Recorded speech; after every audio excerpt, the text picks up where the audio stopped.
Salam, magandang tanghali Riyadh, Middle East, magandang hapon Pilipinas. Ang ating pong lulutuin ngayon ay kambing, karne ng kambing. Gisa muna natin ang sibuyas, bawang at kamatis. Tapos saka natin ilalagay yung karne ng ating kambing at lalagyan natin ng mga spices. Then ipanguhuli natin itong ating gulay.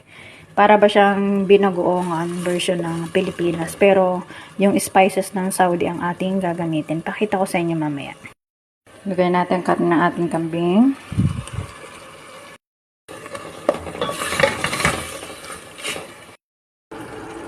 Tomato paste.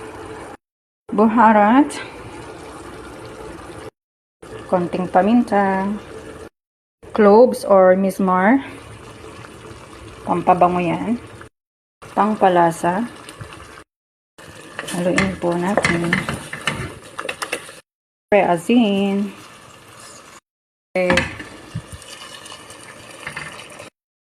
Yan, pakuluan lang po natin ito na within 20 minutes bago natin lagay ang gulay para malambot na yung ating karne ng kambing.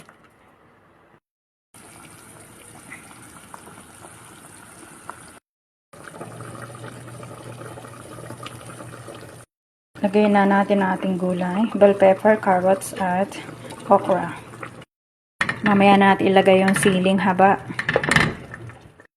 Pakuluan pa natin mga 5 minutes bago natin ilagay ang ating siling haba.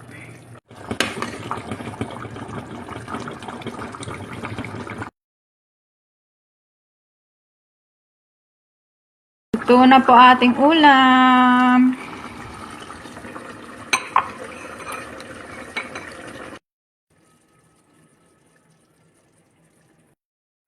Tayo po kumain mga kabayan. Luto na po ang karning kambing.